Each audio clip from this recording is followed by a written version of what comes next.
Olá, tudo bem? Seja bem-vindo a mais um programa, um podcast Lição em Dose Dupla. Nós estamos também no YouTube, no Facebook. Você pode ouvir, você pode assistir. É sempre bom estar com você, falar com você que está em casa, no trabalho, no transporte público, aí na sua correria, nas suas atividades. Lição em Dose Dupla é isso, é o momento que a gente para recapitular, estudarmos também juntos a Bíblia, a Palavra de Deus, estudarmos a lição da Escola Sabatina. Nesta temporada, gente, que temporada, hein? Eu estou, assim, gostando demais, que tremendo esta lição. Estamos falando sobre a verdade presente no livro de Deuteronômio, quantas revelações, quanto aprendizado, quanto ensino. A palavra de Deus é algo maravilhoso. Estudando a lição, você percebe que é muito mais, já comentamos aqui, é muito mais do que um livro de história. É o livro de Deus, é a ação de Deus, é o livro que apresenta a graça, apresenta tantas coisas maravilhosas. Jesus Cristo revelado nesse livro. Que bênção, não é mesmo? E estamos aprendendo, pena que estamos chegando ao final de mais um programa.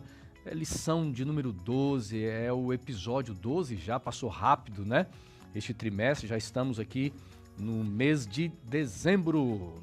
Semana que vem nós fechamos o trimestre. Tem novidade, viu, gente? Hoje tem novidade. Voltou a ter novidade aqui porque meu amigo xará Wanderson Domingues, há mais de um ano estamos juntos no Lição em Dose Dupla. E é claro, Lição em Dose Dupla se chama Dose Dupla porque é o único programa nesse planeta que tem Wanderson Assunção e Wanderson Domingues. É isso mesmo, xará. E amigos que nos ouvem, nos assistem, satisfação estar com vocês aqui. E é um prazer, viu? Um ano juntos já, estudando os mais diversos livros e temas da Bíblia. Quantos convidados já passaram por aqui? Nosso agradecimento a todos que já passaram por aqui, não é? Dos mais diversos lugares do Brasil e do mundo. Quanto conhecimento nós tivemos aqui e eles trouxeram para nós também. Mas nosso agradecimento especial aos amigos que nos acompanham sempre e compartilham aí, não é? Com certeza. Tem aí a galera de vários lugares do Brasil, o pessoal aqui de São Paulo, aqui da nossa região, você que sempre acompanha, nossa gratidão aqui. E é claro, olha, voltou, pessoal, milagres acontecem. Que há de vir virá. Exatamente, voltou. Olha, pessoal, batam palmas aí, né? Voltou, nosso amigo, Midas, nosso irmão. Nosso Rabi. Nosso mestre aqui. Rapaz. Robson, o nosso carinhoso Robinho. Eu não sou Jesus, mas eu voltei, né, cara? Que benção, mas pastor. é que isso daqui é lição em dose dupla, é como se fosse um vício, é um vírus, você não tem cura para isso. A gente sempre quer estar junto, quer participar. Porque não é só a gravação, né, Robinho? Não, é o contexto, aqui é o bate-papo, socialização, bate-papo, é muito bom. A gente tá junto aqui e estar entre gigantes. Isso é a Escola Sabatina, Exatamente. Isso é a Escola Sabatina. Exatamente. Entendeu? Agora é o seguinte, eu quero fazer uma propaganda aqui, amigos. Eu já tenho a lição do próximo trimestre, viu, xará? Olha aqui, ó. Você está vendo, nós vamos estudar outro livro da Bíblia. Estamos saindo do Antigo Testamento para o Novo Testamento. Então vamos estudar o livro de Hebreus, Mensagens para os Últimos Dias, xará. Esse é um livro fantástico, não é? Atribuído por alguns teólogos aí, a Paulo, xará. não é? Deixa eu mostrar aqui. E eu vou dizer uma coisa para vocês. Vale a pena você ter esse guia e você ter aqui por 3 meses aulas teológicas sobre o livro de Hebreus. Se eu fosse você, eu não perderia. O meu já chegou, viu? Já fiz minha assinatura aqui, ó, da minha lição. Assinatura também chega com antecedência. Então vale a pena você ter a assinatura da lição. Chega com antecedência, chega com tempo. Isso aqui é de professor. Amigos, tem uma novidade aqui, ó. Tá? Aqui em cima tem um bônus aqui, uma informação, que a partir de agora a lição de professores. Então quem tiver assinatura, quem comprar a lição dos professores, já virá o guia de estudos para pequenos grupos. Olha que bacana. Então, por exemplo, professor da classe que for reunir com a sua classe durante a semana, no pequeno grupo já tem aqui. Então ele vai ter o tema da lição e no final ele tem 13 temas de estudos para pequeno grupo, tá bom? Olha que legal. Eu acho que isso aqui vai facilitar muito, vai ser muito bom. Nós não vamos precisar, né? Estar entregando um outro material, já está aqui, tudo num combo, né? Aqui tem um combo, tem a lição, tem um comentário da lição de professores, mas também agora virá com o tema para estudo, guia de estudos para os pequenos grupos. Muito legal essa novidade aqui, a gente já está apresentando para vocês, tá bom? Muito bem, pessoal, tem uma novidade aqui no programa. Tem uma novidade no programa aqui, Robinho. Hoje nós temos uma amiga já de vários anos, não só do Lição em Dose Dupla, mas já esteve com a gente aqui na APS, em alguns eventos. A Gláucia. A Gláucia tá ali no escurinho ali. Ô, Gláucia, vem cá, Gláucia. Vem pra luz. A Gláucia, luz. Não, tem que vir, Gláucia. A Gláucia tá com vergonha. Chega vem cá, mais, Gláucia. só Chega dá um aqui, oi pra galera. Só dá um tchauzinho. Corre Nós aqui, vamos Gláucia. virar a câmera ainda, aí vai ficar... A Gláucia tá ali. Mas nem se Jesus aparecer, Não, chamasse, ela viria cara, aqui, nós vamos colocar uma cadeira aqui, a Gláucia vai vir passar lição hoje. O programa vai ser com a Gláucia aqui, Gláucia. Eu tenho uma proposta a fazer Qual que é a sua proposta, viu? Gerardo? Como o nosso Midas, nosso guru, nosso rabino aqui, nosso rabi, pastor Robson, vocês sabem, ele está assumindo mais funções ainda no Novo Tempo, não é? Então, além de autoridade aqui, nós temos a celebridade. Eu faço oração e ele com a Gláucia debatem aqui. Essa é a minha proposta. Então, tá assim, eu e você vamos embora? Fica só os dois, Combinado? tá ótimo. Rapaz, se vocês dois Combinado. saírem daqui, isso aqui não é lição em dose dupla, né? Combinado. A produção já está trazendo uma cadeira, a Gláucia vai... A gente tá igual vai noivo ocupar. no casamento aqui. Só tá ali porque tem que estar, né? Mas o importante é a noiva. Aí já que você falou em casamento, então nós vamos ser os fotógrafos do casamento. A gente vai ficar ali atrás. Eu filmo e você tira foto. Maravilha, E o pastor tá Robson e a Gláucia fazem o programa aqui hoje. Rapaz, o povo tem clamado pelo Robinho aí nas redes sociais. Volta Robinho, volta Robinho. Pessoal, vamos fazer ali vamos fazer uma enquete aqui ao vivo ali no pessoal do Facebook. Quem que é a Gláucia aqui na cadeira aqui? Vamos ver. E aí, galera, falem aí. Escreve aí, pessoal. Escreve aí no Facebook. Gláucia. Participe Gláucia. Coloca alguma coisa aí no YouTube, beleza? Hashtag Gláucia no Lição, né? Aí já fica ali, até o final do programa, vamos ver se a Gláucia vem aqui, pelo menos fazer uma oração. Pois é. Será né? que ela vem ou não? Vamos orar pra Deus tocar o coração dela, né? Fazer uma oração, de repente falar uma frase aqui, deixar um recadinho pra vocês. A Gláucia, gente boa, ela falou, pastor, eu quero acompanhar, eu tenho muita vontade de assistir ao vivo. Legal, ela veio, né? Então quem mora na região, quiser em algum momento vir, as portas ficam abertas aqui, tá bom? Só corre o risco de ter que passar a lição, né? Exatamente, você vai correr esse risco. Então estuda aí, pessoal. Né? Brincadeira, viu, gente? A gente que brinca nesse momento, mas agora nós vamos entrar no tema da semana, que você tem estudado, ok? Eu creio que você também já estudou, você que está assistindo aí na sexta-feira à noite, Deuteronômio no Novo Testamento. Uau, será que tem esse livro, citações? A gente sempre lê o Novo Testamento, né? Sabemos que há muitas referências a livros, a textos do Antigo Testamento, e a gente vai entender um pouquinho melhor a partir de agora. Eu quero convidar o meu amigo Xará, então, fará uma oração por todos nós e vamos dar continuidade, então, ao nosso programa. Maravilha, vamos orar. Senhor Deus e Pai, nós já estamos nos aproximando do final do trimestre. Estudamos por 3 meses já praticamente o livro de Deuteronômio. E quanta coisa já aprendemos e quanta coisa ainda temos a aprender. Que o Senhor nos guie na profundidade da Tua Palavra para compreendermos a Tua vontade. Que assim como a Tua Palavra foi a orientação dos profetas, do próprio Cristo, seja a nossa orientação de vida também na autoridade da Bíblia. Oramos por Jesus. Amém. Amém. Muito bem, lição de número 12, Deuteronômio no Novo Testamento. É interessante que o Novo Testamento, como falei agora há pouco, está cheio de referências ao Antigo Testamento. Nós vamos ter vários autores que usam, né, textos bíblicos. Nós vamos encontrar nos Evangelhos, vamos encontrar nas Epístolas, vamos encontrar, por exemplo, no livro de Atos. Às vezes, não de uma forma direta, o Apocalipse faz uma referência não de uma forma direta, mas o Apocalipse sempre... João contextualiza, né? Traz contextos do Antigo Testamento ali no livro do Apocalipse também. E é claro que agora nós vamos ver de uma forma mais específica Deuteronômio neste livro. E é interessante porque o autor da lição escolhe Mateus capítulo 4, versículo 4. É uma das histórias mais conhecidas, mais estudadas, analisadas sobre a vida de Cristo. E lá começa assim, inclusive é o verso para memorizar, Mateus capítulo 4, verso 4, diz assim, acompanhe na sua Bíblia, está escrito. O ser humano não viverá só de pão, mas de toda palavra que procede da boca de Deus. Amigos, esse texto, ele começa dizendo está escrito, está escrito. É uma referência de Cristo a algo do passado, às escrituras que os hebreus, que os judeus tinham nos seus dias, né? Às vezes até a gente se esquece de que as escrituras nos dias de Cristo não era essa Bíblia que nós temos hoje, né?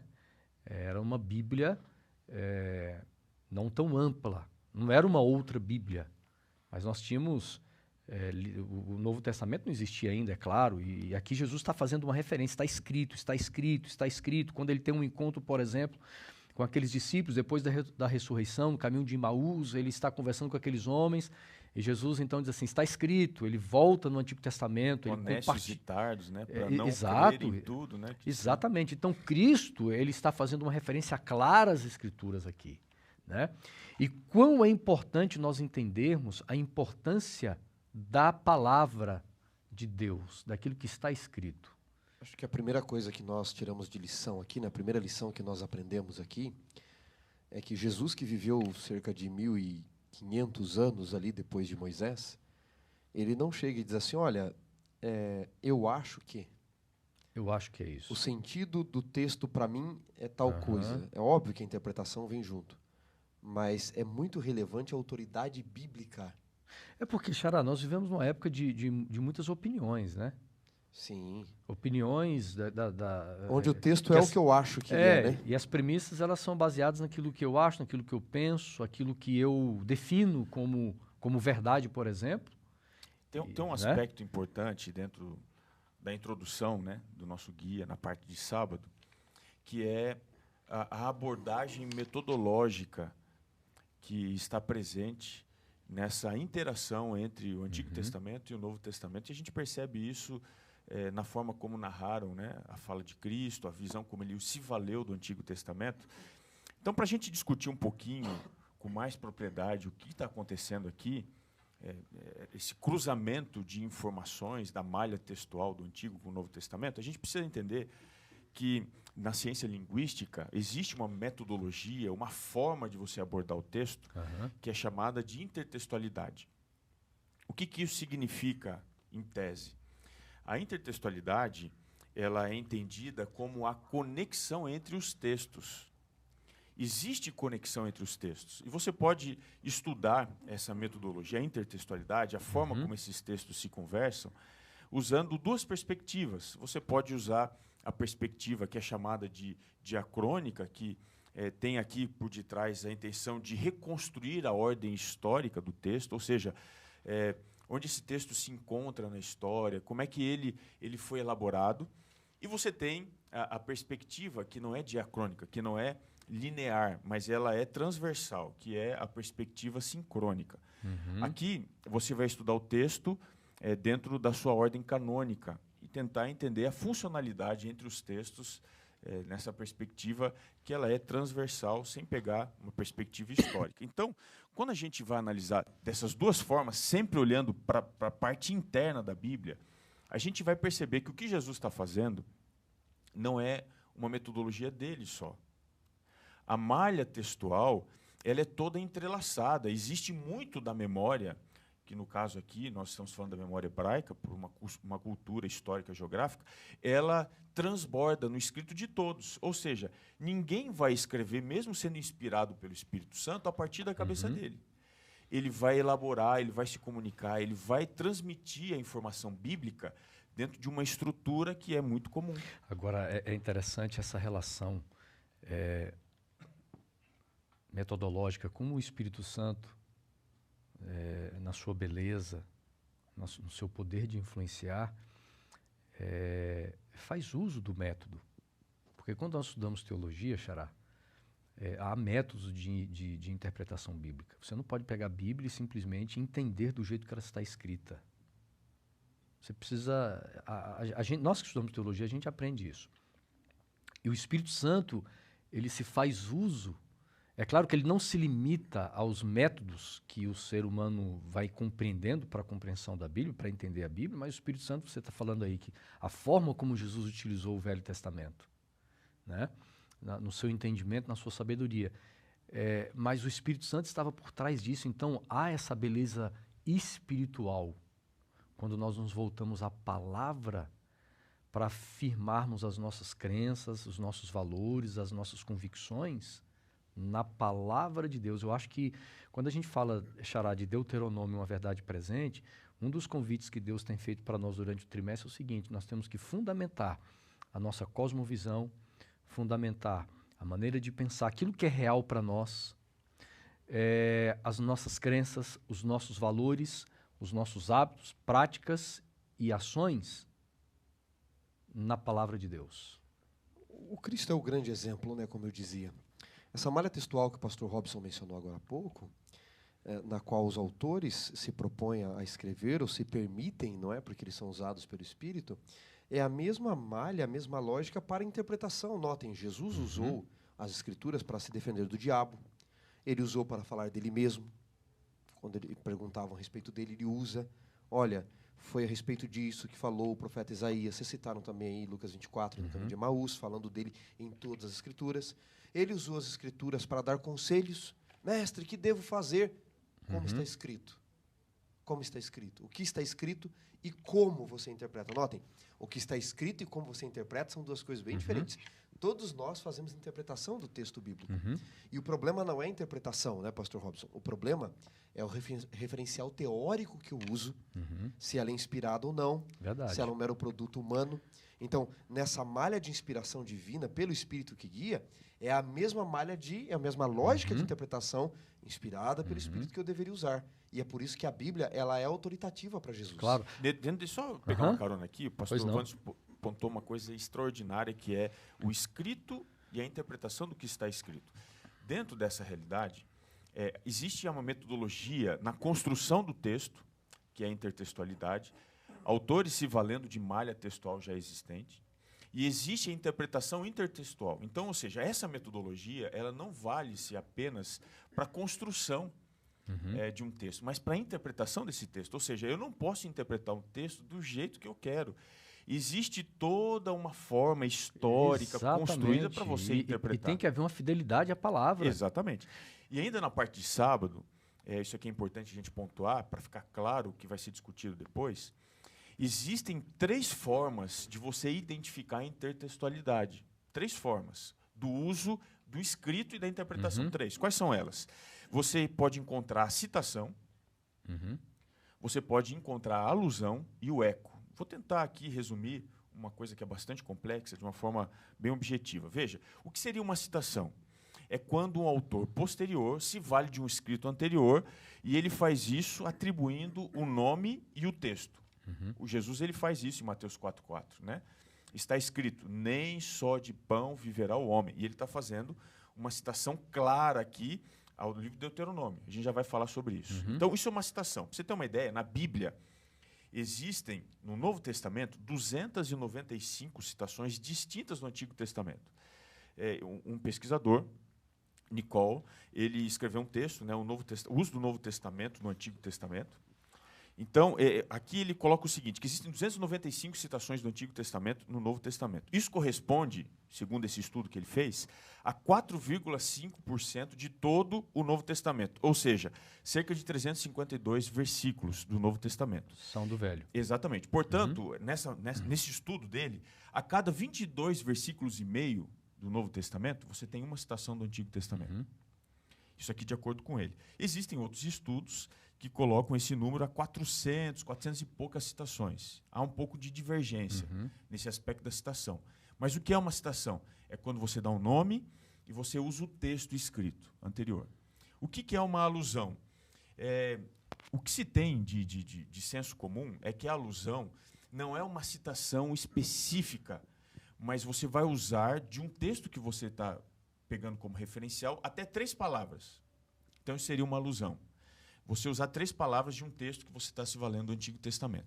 E aí, os estudos apontam que existe de 600 a 1.600 alusões, ou até mesmo 4.100 alusões do Antigo Testamento presentes no Novo Testamento. Você tem, por exemplo, no Apocalipse, que é uma coisa assim bastante interessante, você poderia ter em torno de 400 alusões, porque o Apocalipse não se vale de citação, é só alusão. Uhum. Então, o critério para você descobrir uma alusão seria até 3 palavras do Antigo Testamento presentes no texto do Novo Testamento. Agora, o que seria o eco? O eco, para alguns, é uma referência sutil ao Antigo Testamento. Quando você analisa isso daqui, o eco, você não tem uma citação explícita, você não tem um link, um hiperlink claro, mas você tem uma ideia, uma imagem, alguma coisa que você vai pesquisar, está lá no Antigo Testamento. Então, se você pegar citação, se você pegar alusão e eco, você vai descobrir que o Novo Testamento nada mais é do que uma contextualização do Antigo Testamento. Claro. Você vê isso nos tipos e antítipos, não é? Que você está ecoando o tempo todo, a sombra é a realidade.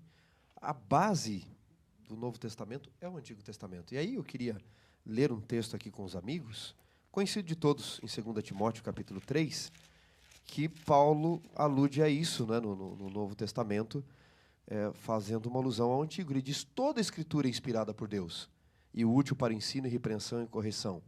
Então, por que toda a Escritura é? E aqui Paulo já tem base para falar dos seus próprios escritos, não é? Ele tem base para falar já de um ou outro evangelho que já estava ali circulando. Mas ele está dizendo o quê? Que toda a Escritura é um todo, é um holístico, não é?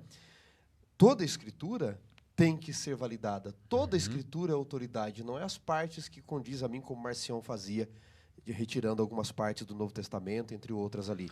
E é o que muitos cristãos, ou pretensos cristãos, estão fazendo hoje. Olha, essa parte me interessa, ela é inspirada porque ela fala do amor e está tudo certo, tem que falar disso mesmo. Mas essa parte aqui fere um pouco o meu ego, o meu pecado, então essa parte aqui eu acho que é um produto da comunidade e tal. Veja, se eu procuro uma religião que não me incomode, é melhor não ser cristão. O cristianismo tem que me incomodar e quem me incomoda é a palavra. É isso aí. Ó, a gente tem que seguir. Vocês estão dando aula de teologia aqui, estão tomando o tempo da lição. Da lição, rapaz. Mas é bom essa introdução aqui para o pessoal entender, porque veja bem, você falou aqui, Robson, esses 300 e tantos textos do Antigo Testamento no Novo, os demais textos, todos eles estão dialogando de uma forma fiel com o Antigo Testamento. Você não vai entrar no restante dos textos do Novo Testamento em contradição com aquilo que foi dito no Velho. Né? Exatamente. Por mais que não seja uma citação direta, mas as premissas o ponto né, aqui elas que você estão põe, ali. que é essencial, é a contradição. E aí a gente precisa entender isso, dentro do aspecto do está escrito, pelo seguinte. Hoje, há um grande movimento das pessoas quererem atualizar a Bíblia. Você não encontra em nenhuma parte do Antigo e do Novo Testamento a atualização. O que você encontra? Isso aí é muito importante. Você encontra contextualização. O que é isso? Pegar o que foi dito para um contexto histórico, geográfico e contextualizar sobre a inspiração. Agora veja, eu tenho visto por aí muitos líderes religiosos. O camarada, por exemplo, ele pega ali um texto de Salmos, ele pega um verso lá do apóstolo Paulo, ele lê um verso isolado, e ele faz uma aplicação do jeito que ele quer. Ele quer fazer uma aplicação, por exemplo, dentro da teologia da prosperidade. Ele pega aquele versículo e já faz uma aplicação convincente. As pessoas, puxa, que texto maravilhoso, que aplicação maravilhosa, só que ele não está fazendo o uso correto da interpretação bíblica. A minha pergunta é, aqui em Mateus capítulo 4, nós vamos ver, dos versos 1 a 11, Jesus citando 3 vezes o Antigo Testamento. Nas 3 respostas dele. Né? Nas 3 respostas. A minha pergunta é, Jesus, ele faz um uso descontextualizado, como muitos têm feito hoje, ou a resposta de Cristo, ela está conversando com uma realidade quando foi dito ali no livro de Deuteronômio? Então, eu vou começar e depois o pastor Vanso me corrige. Porque é bom a gente até ler aqui em Mateus eu acho que Jesus falou. Nós vamos chegar nesses 3 respostas de Cristo. Nesses 3 textos aí. Mas para responder sua pergunta, que é essencial, pastor, vamos lá. Jesus, ele não faz aplicação sem antes fazer a contextualização. Então, veja, onde é que ele está no processo da tentação? Ele está no deserto. qual é a parte da Bíblia que ele vai se valer para responder o diabo? Ele vai se valer de Deuteronômio, que foi um texto escrito no contexto do deserto. O povo estava no deserto. Então, veja, o que Jesus faz é se apropriar de um contexto que seja específico ao que ele está passando. Ele não faz a aplicação sem antes fazer a contextualização. Então, o que é a contextualização bíblica? Isso daqui é muito importante a gente saber. Você precisa, antes de fazer a contextualização, fazer a verificação textual. Isso você pode usar pelas ferramentas que existem da hermenêutica, exegese, que é você ir ao texto, fazer a crítica do texto, contexto histórico, contexto geográfico e tudo mais. E aí, então, você vai para a contextualização. Aquilo que está ligado a um contexto histórico e geográfico, você transpõe agora tempo e você traz para o seu contexto. É isso que Jesus faz. Então, ele não aplica o texto, ele contextualiza o texto. Ele pega um texto do deserto e ele usa no contexto que ele está no deserto. O contexto lá passado do deserto era o povo provando a Deus, é tentação, é provação, a pessoa de Deus, e ele pega essa imagem e ele traz essa imagem para o que o diabo está fazendo com Deus ali. No caso seria ele. Porque, por exemplo, a primeira tentação, né? A primeira tentação diz aqui, deixa eu abrir a minha Bíblia. Você vai abrindo aí Mateus capítulo 4. Diz aqui, ó. Então, verso 3, então, o tentador, aproximando-se, disse a Jesus. Fantástico isso aqui, né?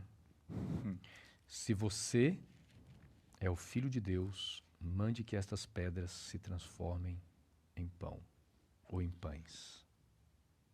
Você percebe que é aqui uma dúvida, né, de identidade. Aí agora você vai ler a resposta, perdão, tá? Verso 4. Jesus, porém, respondeu, está escrito. O que Jesus está fazendo aqui é uma citação.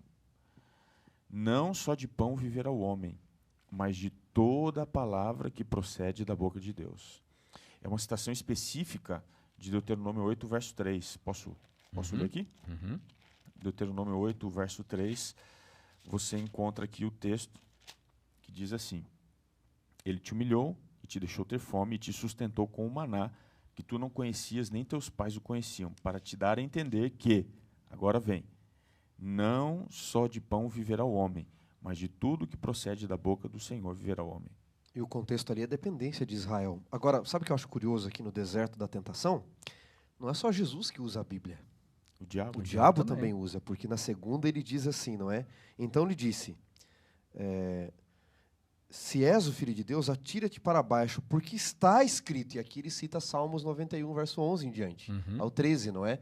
Só que aqui o diabo está atualizando para a vontade dele. Ele está aplicando, né? E o que Jesus faz? Ele está aplicando, não está contextualizando. Jesus contextualiza, ele diz assim, não, mas também está escrito, né? Não tentará o Senhor teu Deus. Porque se você for pegar o contexto de Salmos 91, é uma proteção de Deus quando o diabo quer te atacar. Então, nos ataques do diabo, Deus vai te proteger com os anjos dele.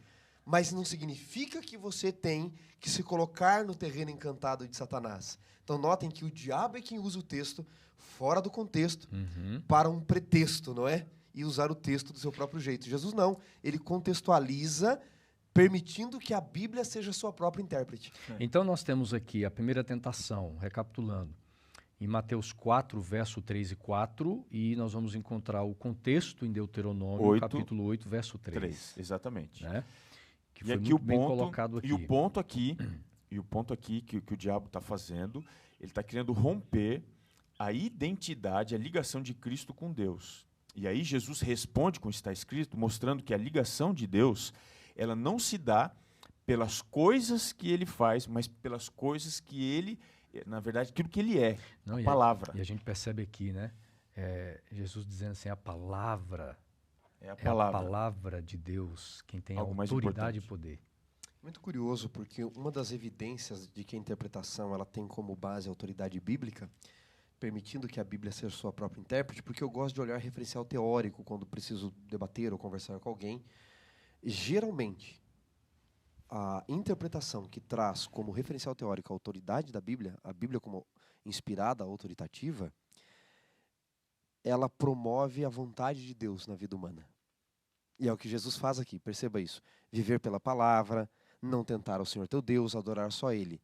E geralmente, as interpretações que têm como referencial teórico a descontextualização da Bíblia, a atualização da Bíblia, ela promove a vontade humana. E geralmente é isso que acontece. Há um ponto interessante aqui que eu gostaria de voltar. Nós falamos da primeira tentação, recapitulamos aqui. Primeira tentação. Na segunda tentação, Xará, você falou algo muito importante para a nossa análise, a questão do diabo utilizar a palavra. Ele utiliza a Bíblia, mas de uma forma fora do contexto. Ele faz uso na medida da vontade dele. Ele quer manipular o texto bíblico. Isso é muito comum nos dias de hoje. Pastores, líderes religiosos manipularem o texto, fazer o texto segundo a vontade dele. Só que tem um detalhe. Além do diabo ele usar a palavra, aí nós vamos ver uma outra coisa aqui na estratégia dele. Porque na primeira tentação, ele chega para Jesus e diz assim, se tu és o Filho de Deus. Mas olha o que diz Mateus capítulo 3, Xará, você pode ler. Mateus capítulo 3 foi no contexto do batismo de Jesus. Versículos 16 e 17, olha o que diz aí. Ali no contexto do batismo, você já tem a afirmação, né? Uhum. Então, quando Jesus sai da água, não é? Por este tempo, dirigiu-se Jesus para o Jordão, a fim de que João o batizasse. Verso 14 diz que ele dissuadia, mas ele diz, vamos deixar porque assim convém, o verso 15. E aí, então, vem o verso 16. Ao sair da água, eis que se abriram os céus, e viu o Espírito de Deus descendo como pomba sobre ele. E uma voz dos céus que dizia, este é o meu Filho amado, em quem me comprazo. Então, o diabo já, observando aquela cena, e Jesus é compelido pelo Espírito ao deserto, ele já tenta colocar em xeque o que Jesus tinha acabado de ouvir e toda a multidão do Pai ali. Você tem um outro detalhe, né? O Espírito pousando sobre ele como pomba, na cultura antiga, os deuses costumavam pousar sobre os seus escolhidos em forma de pomba ou de águia, geralmente de pomba. Então, já é uma amostra de que o Espírito é Deus e você tem um testemunho ali, não é, da divindade, afirmando quem ele era, e ele coloca em xeque. E Jesus não acredita nos sentidos. Jesus acredita na palavra. Na palavra. Isso é muito importante. A palavra pronunciada e a palavra escrita, né? Porque o diabo vem trazendo dúvidas. Se tu és o Filho de Deus, o Pai já tinha dito. Tu és o meu Filho amado. Essa é a metodologia mais antiga do diabo. Que não é anular a Bíblia, que não é desconsiderá-la, mas adulterá-la. E como é que ele faz isso? Existe uma grande tendência na teologia moderna, que é deixa eu usar uma palavra técnica, mas vou tentar explicar depois, que é o anacronismo. O que é isso? É você pegar o mundo de hoje e enfiar o mundo de hoje no texto anterior. Isso é anacronismo, ou seja, não é isso que a Bíblia está falando, não é esse o contexto. O diabo é especialista em fazer isso. Então, ele descontextualizar. Então, essa ferramenta do anacronismo, nós temos que ter cuidado. Por exemplo,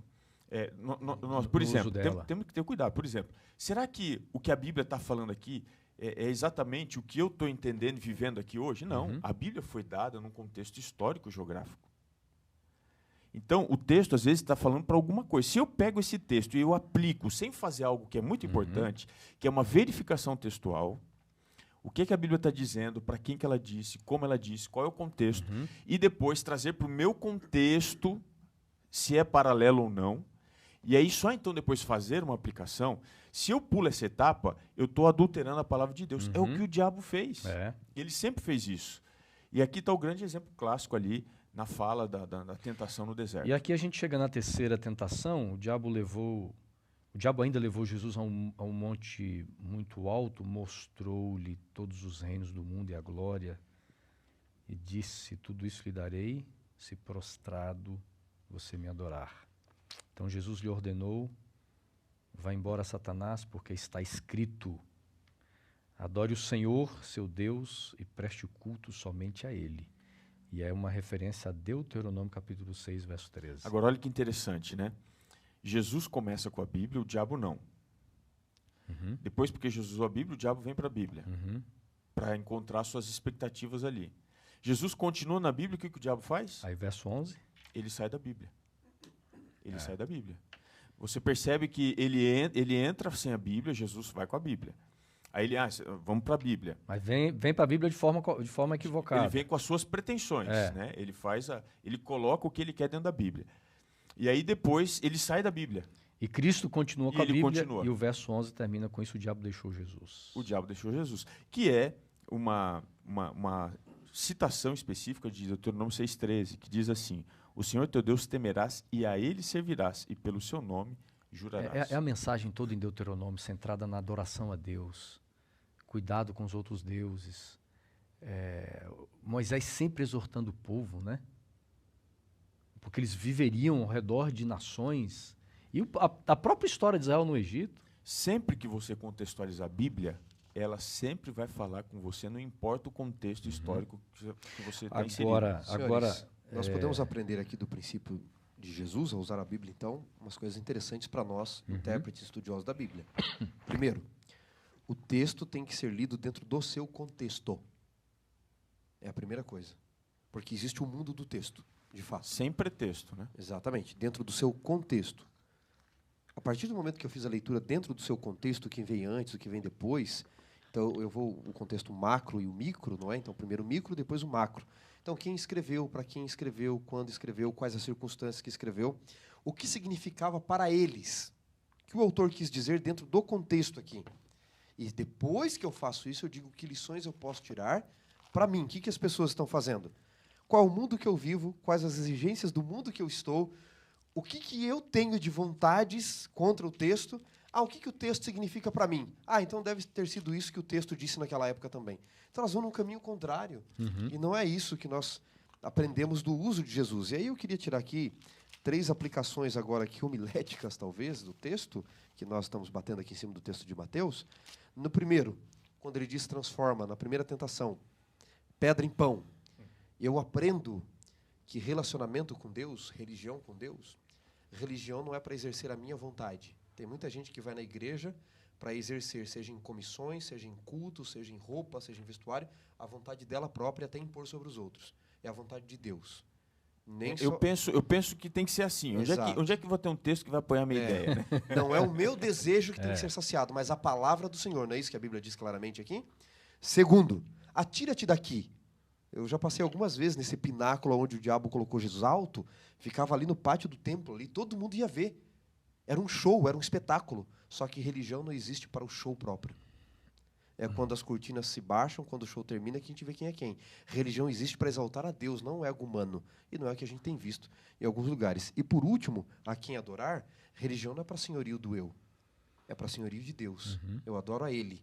Não é a minha vontade, não é do meu jeitinho, mas é da forma que Ele escolheu, né? São as lições que o texto bíblico me traz aqui também. Bênção, viu? Avançando na aqui continuidade, pastor Robson, eu não sei se era isso que você ia falar, existe um contexto histórico bem interessante aqui na lição, inclusive é o tema aqui, levantando rostos, né? Exatamente. Qual é a diferença do que o guia de estudos afirma no domingo para o que ele afirma na segunda? Isso aqui eu acho que é a coisa mais importante para a gente entender. Na parte de domingo, o guia ele está usando a citação, e você pode colocar a alusão, o eco, em contraste com os pretextos. Certo? Aqui na parte de segunda-feira, o guia ele vai encontrar a validação da citação em diversos contextos. Qual que é a validação aqui? Por exemplo, o texto que vai ser o texto base, que vai aparecer em diversos lugares do Novo Testamento, é Deuteronômio 10, do verso 17 até o verso 19. E quando você vai aqui em Deuteronômio 10, do verso 17 até o verso 19, você percebe que há uma exaltação da pessoa de Deus, quem ele é. O verso 17 diz que ele é um Deus grande, ele é poderoso, ele é temível. E revela o caráter. E qual é o caráter dele no relacionamento com o ser humano. Que é o verso 18. Quem ele é e como ele se relaciona. Já o final do verso 17 já fala, né? Já fala. Quando que ele assim, não faz acepção de pessoas. Não trata as pessoas com parcialidade, nem aceita o suborno. Inclusive o que o texto parece estar dizendo aqui é que Deus ele não levanta rosto. Ou seja, ele não faz diferenciação. Como é que essa o significado dessa expressão, né? Não levantar ou levantando rostos, Xará? Yair Adonai panav elecha, em hebraico. E esse texto aparece num texto conhecido, número 6. Já que você citou aí o hebraico, você já ficou desafio para você descobrir o hebraico do nome Lição em Dose Dupla, tá? É verdade, mas estou na dívida, né? Vale um almoço isso aí, não vale? Mas continua aqui, aqui. Em número 6, verso 24, que o Senhor te abençoe e te guarde. Yavarecha Adonai vestiberecha. Que o Senhor faça resplandecer o rosto sobre ti. Depois diz que o Senhor sobre ti levante o rosto. Né? Então, o que ele está querendo dizer aqui com essa expressão levantar o rosto? Era uma expressão típica de um pai pegar o filho contra a luz assim e levantar. Vocês já fizeram isso com os filhos de vocês em algum momento? E aquela luz que reflete no teu rosto brilha sobre ele. O fato de Deus estar nos dizendo que ele vai levantar o rosto sobre nós é que mesmo sabendo da nossa limitação, como o pai sabe da limitação de um filho, ele levanta o filho, ele não deixa o filho no chão, e ele faz com que o filho o conheça de fato, porque a luz reflete sobre o rosto dele, para que o filho possa enxergar quem ele é.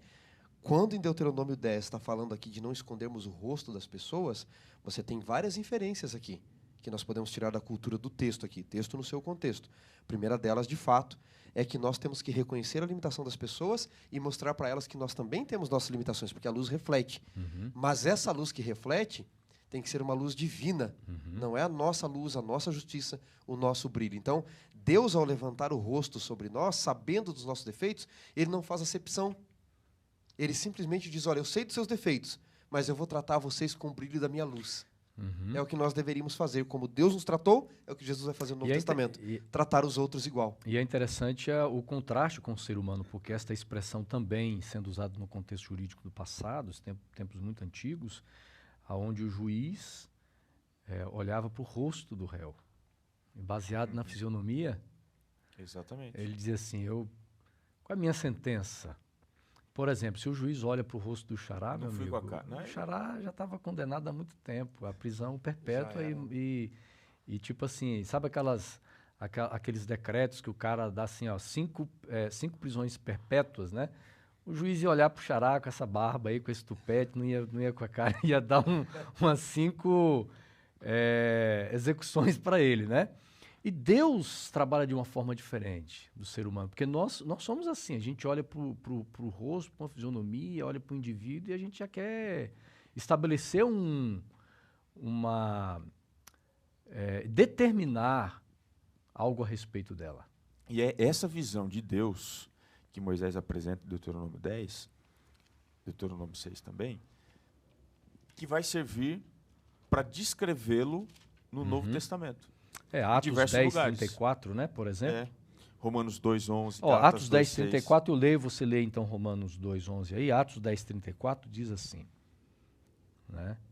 Porque nós lemos aqui Deuteronômio, Atos 10, verso 34, achei. Então falou Pedro, dizendo, reconheço por verdade que Deus não faz acepção de pessoas. Romanos 2:11, porque para com Deus não há acepção de pessoas. E assim essa frase aparece em todos os textos aqui, né? Por quê? Qual que é a ideia aqui? A gente percebeu que Deuteronômio é usado por Jesus no contexto da tentação no deserto para confrontar a ideia errada do uso da Bíblia. Agora, essa frase de Deuteronômio ela é usada para confirmar e ampliar lá no Novo Testamento a ideia de Deus. Então você percebe que Deuteronômio ele serve tanto para confrontar o uso errado da Bíblia, quanto para confirmar, ampliar o conhecimento bíblico. E outra, é uma confirmação missiológica aqui, uma confirmação da extensão da graça de Deus. É Deus fazendo com esse texto, Pedro utilizando aqui um texto do Antigo Testamento, para mostrar para a igreja o seguinte, a amplitude da graça de Deus, mas também do nosso trabalho como missionários. E aí, avançando aqui também, posso passar para terça-feira? Com certeza. Aí você tem, olha, o confronto, né, de Deuteronômio. Se você até quiser ir até o final sozinho, pode. Não, só quero aqui pegar a ideia, né, a síntese. Pega a ideia, né, que dizia um professor. Pega a ideia, irmão. Porque essa parte aqui, ela é muito importante, essa questão aqui do amaldiçoado e o madeiro, né? Então você tem, olha, no primeiro momento, na lição de domingo, na parte de domingo, você tem a confrontação e Deuteronômio sendo a base para a correção. Isso. você tem a confirmação, certo? Lá na levantar o rosto e a confirmação de quem é Deus. Ele não faz acepção e você encontra em diversos lugares do Novo Testamento. E agora, lá em Deuteronômio, você tem a referenciação. O que é isso? A maldição do madeiro é uma referenciação judicial. Havia uma legislação de que aquele que era maldito, ele tinha que ser pendurado no madeiro, numa árvore, num galho, tinha que ser levantado. Só que esse que era levantado, a referenciação jurídica ali, era de que ele não poderia passar a noite naquele lugar.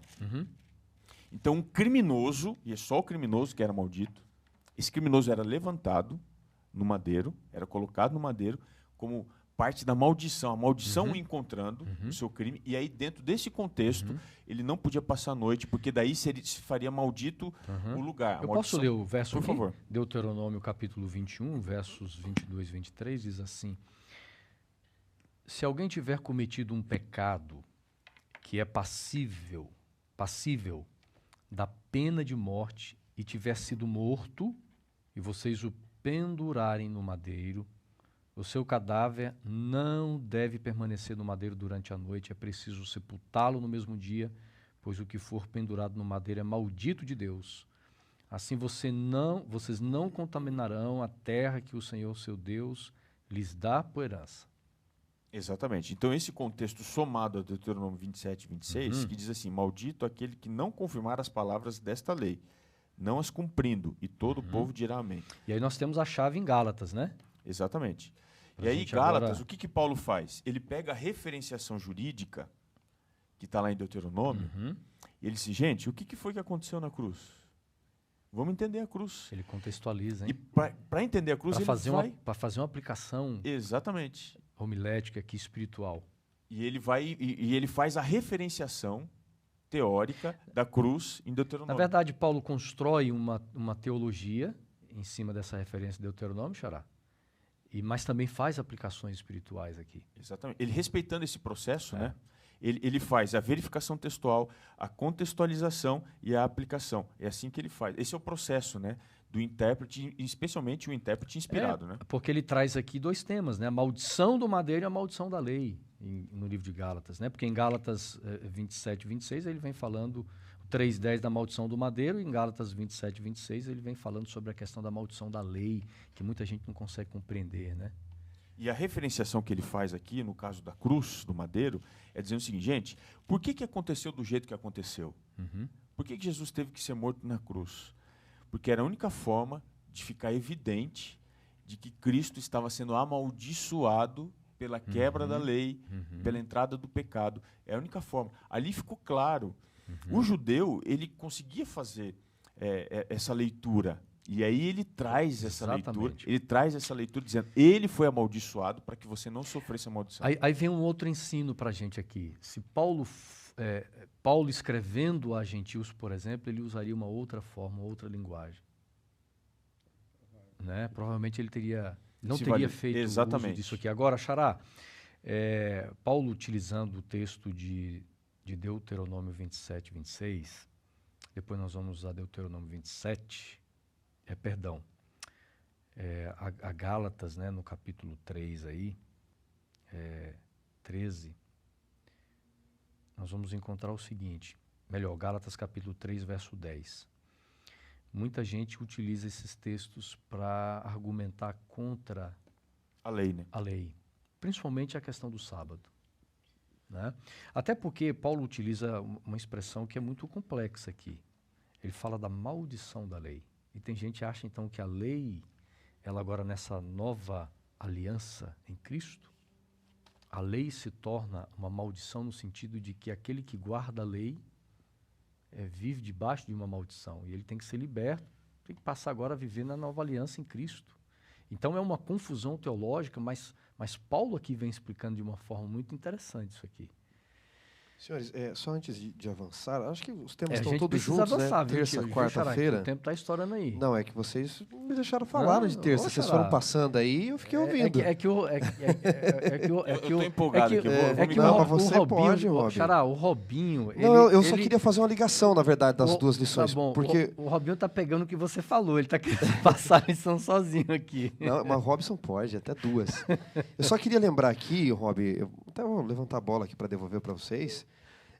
Em Isaías 53, não é? Ele diz assim: como um de quem os homens escondem o rosto, dele não fizemos caso. Está falando de Cristo. Então, nós escondemos o rosto dele. Aí, Deus diz que os pecados fazem separação entre nós e ele. Certo? Uhum. Tanto que Moisés não pôde ver o rosto de Deus. Em João 1,18, diz que ninguém viu Deus de fato. Uhum. Foi aquele que de lá desceu. Aí, João 14,6, Filipe diz: mostra-nos o Pai. O que é que Jesus diz? Filipe, quem vê a mim, vê o Pai. Agora notem o contraste. Nós escondemos o rosto dele, ele revelou o rosto de Deus para nós. Nós éramos pecadores, somos pecadores amaldiçoados, ele era um santo que não precisava nem de vida eterna, porque ele já tinha vida eterna. Na cruz, e aqui que eu queria fazer a junção, Xará, no madeiro, ele assume os pecados sobre ele, para nós termos justiça sobre nós. Esta justiça é a revelação da face de Deus. E é porque um dia nós escondemos o rosto dele, ele revelou o rosto de Deus para nós, que Apocalipse 22, verso 4 vai dizer: os salvos verão a sua face. Porque os pecados faziam separação entre nós e Deus. E aí nós voltamos a Gálatas, então, 3, verso 10, né? Que maldição é essa que a lei nos traz? Se eu for pegar hoje, é simples. Eu pego aí a lei de trânsito, não é? Vamos passar um semáforo vermelho e vai dar uma multa grave, gravíssima. Nem fala, cara. Uma maldição. Nem fala em multa. Maldição, até porque... Não faz me lembrar. A Constituição diz que ninguém pode ser punido 2 vezes pelo mesmo erro, mas você tem que pagar e ainda receber os pontos. Mas essa é uma outra história para um outro podcast, né? De direito. Mas veja só que interessante, você não é? Você tem que se formar em direito para me ajudar aí nos meus processos. Rapaz, dizem que é sempre bom. Vou te fazer um adendo aqui. É sempre bom você ter um amigo advogado, um amigo médico e um amigo pastor, né? Ou padre aí para alguns. O pastor faz o velório. Aí o médico, porque você sempre vai ficar doente, né? E o advogado, porque você sempre vai infringir alguma coisa aí. Mas voltando aqui, em que sentido a lei amaldiçoa? Quando nós quebramos ela. O próprio Paulo depois vai falar, a Bíblia vai trabalhar esse tema. Você não quer receber a punição da lei? Cumpra a lei. Agora, quem pode cumpri-la? Ora, se eu não passar num semáforo ali, ou me arriscar no amarelo ali, ou não exceder o limite de velocidade, a lei não vai incidir sobre mim. A lei incide exatamente quando que a lei se torna uma maldição, que é a punição da lei. Quando eu a quebro. Então, a lei não está em contraste com a graça, muito pelo contrário. Uma completa a outra. Inclusive, a própria Bíblia diz, não é, que justiça e misericórdia têm que se abraçar. Na cruz do Calvário, elas se encontram. E aonde é que elas se encontram? Você não tem um Deus que é leviano, que vai abolir a lei, porque ele morre para cumprir a lei, mas você não tem um Deus também vingativo que vai só matar porque você transgride. Ele vai te dar uma segunda chance, que é a graça. Então, nesse madeiro, Cristo ele é maldito em que sentido? Porque ele leva sobre ele a maldição, para nós termos justiça não em nós, mas sobre nós também. Olha, que interessante, né? Já avançando para a lição de quarta, você vê que Deuteronômio é um livro muito rico, teologicamente falando. Porque ele é a base para confrontação, ele é a base para regulamentação, ele é a base para referenciação e também ele é a base para a imagem ou o surgimento ou a profecia da vinda do Messias.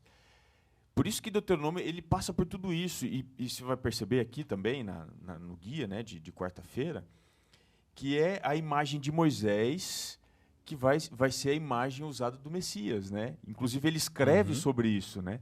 Olha, vai vir um profeta semelhante a mim, e ele vai ensinar vocês tudo aquilo que eu tenho falado. Então, Deuteronômio, para alguém que nunca tinha observado com carinho, com detalhe para esse livro, perceba que Deuteronômio ele transcende o contexto histórico e geográfico do Antigo Testamento e ele vai ser a referenciação, inclusive, para a vinda do Messias, que é a continuação desse outro libertador, a ideia aqui que aparece no guia da quarta-feira. Né? Eu achei sensacional. Nós temos aqui, né, dois dois personagens marcantes no Novo Testamento, Pedro e Estevão, que em momentos diferentes, em contextos diferentes, estão usando aqui. Pedro, por exemplo, Pedro vai lá no texto, em Atos capítulo 22. Você tem aberto aí, Xará?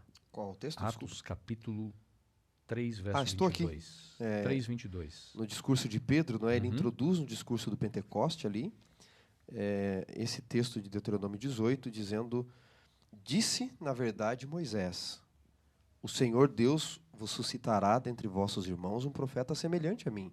A ele ouvireis em tudo quanto vos disser. Acontecerá que toda alma que não ouvir esse profeta será exterminado no meio do meu povo. Então ele está num discurso aqui cristocêntrico, cristológico, e ele se vale de Deuteronômio agora aqui. Ele pega o texto de Deuteronômio e ele faz aqui uma contextualização. Porque ele está dizendo, aquele profeta que foi mencionado, semelhante a Moisés, se cumpriu agora. Então ele faz a contextualização a partir de Moisés, porque ele vem discorrendo todo o Antigo Testamento, e ele faz a contextualização naquele princípio básico que ensinamos. E em que sentido ele está falando que Jesus é semelhante a Moisés aqui? Na verdade, depois João vai dizer, que vai escrever depois de Pedro, né? Ele é maior do que Moisés, muito maior do que Moisés, não é? Mas em que sentido ele é semelhante? No ministério profético. Porque se você for pegar lá Êxodo 3, verso 1, Êxodo 3, verso 6, 3, verso 12, 14, você vai ver que Deus chama Moisés. Então, ele chama, ele envia, ele dá autoridade, ele põe palavras na sua boca e dá sinais. Se você for olhar o ministério de Cristo, é o mesmo. Ele fala, o Pai que me enviou, aí, né? Eu falo as palavras dele, eu vim para executar as obras dele, e tudo que eu faço é revelar quem ele é. Não, e é bonito porque, por exemplo, você tem até o fato da ressurreição de Moisés. Exatamente. Você tem um fato. E falando nisso, pessoal, não perca a próxima lição. É a última, hein? Nós vamos falar sobre esse tema. Então, dentro de tudo que você vem colocando, esse cumprimento do ministério, vida e ministério de Moisés em Cristo, você tem até o aspecto da ressurreição. E quem é o primeiro que faz essa ligação entre Moisés e o Messias? O próprio Moisés, em Deuteronômio. Então você vê que o livro de Deuteronômio ele é importantíssimo para a gente entender o contexto passado, o presente e o futuro. Né? Exato. Aí nós temos o segundo personagem aqui em Atos, capítulo 7, verso 37. Robinho. Atos 7, verso 37. Foi Moisés quem disse aos filhos de Israel, Deus vos suscitará dentre vós, os irmãos, um profeta semelhante a mim. Mesmo texto. Aí você já tem um contexto diferente de Pedro, porque Estevão aqui está no momento inflamado, ele está prestes a ser executado, uma condenação injusta e ser executado. E nesse momento ele faz uso da palavra. Porque todo o sermão dele, ele está utilizando ali o Velho Testamento, mas aqui de forma específica ele está falando, ele cita o texto de Deuteronômio 18, verso 18. E ele aplica a Jesus Cristo. Aí vem sempre aquela pergunta do eunuco, né, quando estava na carruagem. Né? O profeta se refere a ele? A quem que está se referindo? Né? Então, Pedro e Estevão, os dois, colocando no meio do sermão, no meio da mensagem, a pessoa de Jesus. E você tem o mesmo texto em contextos de fato diferentes, Xará, como você mencionou. Porque o discurso de Pedro em Atos 3 é da conversão dos judeus. Então, ele está colocando Cristo para os judeus como o novo Moisés, e maior que Moisés, né, como a gente vai ver depois em João. Aqui, em Atos 6, o discurso de Estevão, ele não é um discurso de arrependimento, lá em Pedro é. Aqui é um discurso de juízo. De juízo. E isso é interessante, não é? E nesse discurso de juízo, ele está construindo a sua defesa. Porque se você for olhar no capítulo 6, do verso 11, eles estão acusando Estevão de que ele estava falando blasfêmias contra Moisés. E a defesa dele, Robinho, é contra a palavra, né? E aí ele usa a palavra para dizer assim, vocês estão me acusando do pecado que vocês estão cometendo. Porque vocês desconsideraram Cristo. E é ele aquele que deveria de vir. Então, você percebe que o conhecimento tácito da Bíblia, ele te ajuda na argumentação ou na pregação. Né? Na defesa ou no cumprimento da missão. Aí você tira uma lição importante, né, Rob? Porque se o discurso de Pedro é de arrependimento ainda, e o de Estevão aqui, que é um tempo depois, veja, o discurso de Estevão, nós estamos ali logo depois da morte e ressurreição de Cristo, de Pedro, perdão. ali no contexto do Pentecoste. Aqui nós temos 3 anos depois, praticamente, do discurso de Estevão, que foi aqueles 3 anos e meio de período de aliança que Daniel 9 cita, não é? O ministério de Cristo baseado em Moisés, que é o tema aqui, não é, da lição de quarta, no profeta semelhante a você, em Pedro você tem o seguinte: esse ministério é um ministério para vocês serem salvos, ouvirem ele e se arrependerem, que é o contexto da lei e da graça. Mas é o mesmo ministério, pelo objetivo de resgate, pelo objetivo da missão, que se vocês rejeitarem, traz um juízo que joga para a lição seguinte, né? Que é uma coisa horrível rejeitar esse ministério, rejeitar essa missão desse novo Moisés. E veja bem, tem alguns fatos muito interessantes nesse sermão de Estevão, né? Primeiro, o juízo está sendo executado da parte do Sinédrio para com Estevão. E ele muda o quadro. Agora é por meio da palavra que esses homens estão sendo julgados. E aí tem um outro fato. Estevão não só menciona Jesus aqui no texto bíblico, como a Bíblia diz que ele tem uma visão de Cristo. Exato. E esse é o ponto importante. Se eles estão julgando, eles dizem assim: olha, vocês estão executando a sentença sobre mim, eu sei que vocês vão me matar. Mas saibam que nesse ato vocês estão sendo julgados por aquele que está sentado à destra do Pai. Então ele vê a Corte Suprema, ele vê o STF. Exatamente. Ele vê o STF ali agindo. Olha, ele não vai tardar para fazer a justiça. O juízo vai acontecer. Agora, só voltando um pouquinho lá, o texto bíblico fala que Deus não faz acepção de pessoas. Ele trata as pessoas de uma forma igual, mas quando a gente fala de juízo aqui, Deus, ele tem uma forma de tratar as pessoas no juízo. E isso é algo assim interessante, né? Já vai estar na lição aqui de quinta-feira. Como é que é o juízo de Deus? O juízo de Deus, ele não é baseado naquilo que você é simplesmente, mas é aquilo que você desconsiderou daquilo que você poderia ser. Porque Deus ele não vai julgar você e eu porque nós somos pecadores.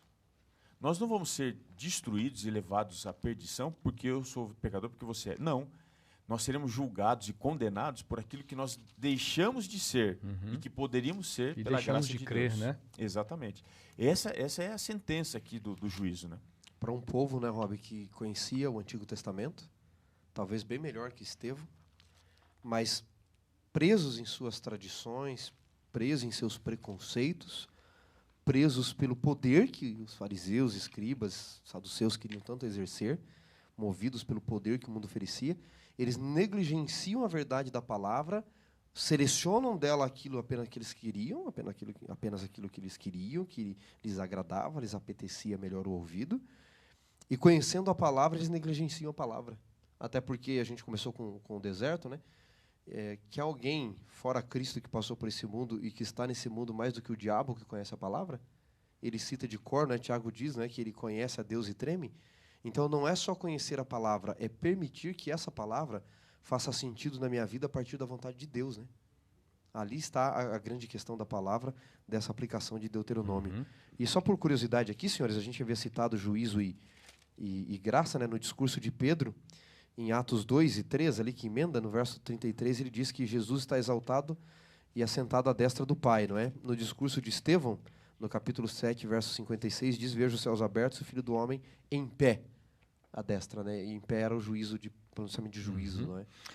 Nos mesmos discursos parecidos, você tem graça e salvação, e agora você tem a justiça executada no mesmo ministério de Cristo com Moisés. Agora, fechando aqui, o apóstolo Paulo, no livro de Hebreus, também está fazendo uso de Deuteronômio capítulo 17, né? Ele faz uso de 2 textos aqui. Deuteronômio 17, 6 e Deuteronômio 32, 35. Porque ele está construindo a imagem de juízo e ele vai estabelecer o processo do juízo e a razão do juízo acontecer. Por exemplo, o processo. Lendo aqui Deuteronômio 17, o verso 6, diz assim: por depoimento de 2 ou 3 testemunhas será morto o que houver de morrer. Então, qual que é o princípio de juízo? Ninguém é condenado pelo testemunho de uma pessoa só. Então, esse é o princípio bíblico de julgamento. E aí, quando você vai lá para Hebreus... É um princípio Jurídico. Jurídico. Deus estabelece legal. lá no Antigo Testamento. Jurídico, é legal. Você não tem, por exemplo, se você fala uma coisa, eu falo outra, em juízo, a sua palavra vale tanto quanto a minha. Então, é quiprocó, né? Tipo, você tá aí, eu tô aqui, ninguém tem a razão.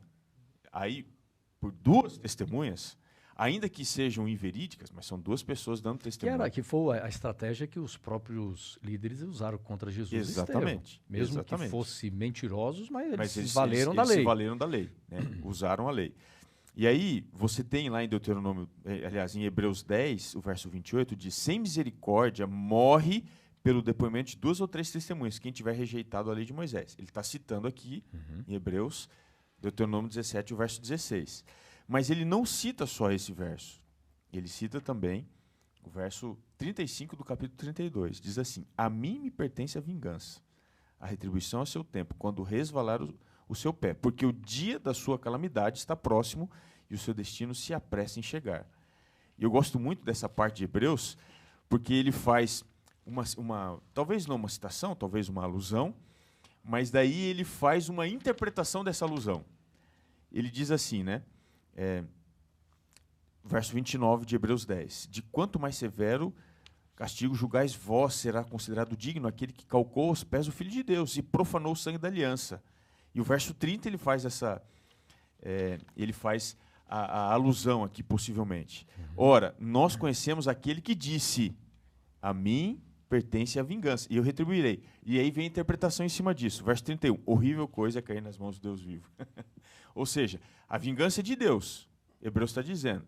E eu quero lembrar você que horrível coisa é cair nas mãos desse Deus vivo. E é fantástico, né? Porque o povo hebreu, em Deuteronômio apenas, tinha só Moisés como testemunha, um ministério profético apenas de Moisés. Agora nós temos Moisés e Cristo. Eles tinham só o Antigo Testamento. Nós temos as duas testemunhas, o Antigo e o Novo. Eles tinham só o exemplo deles, nós temos os deles e os nossos dias. Então, em todos os sentidos, para nós será pior ainda.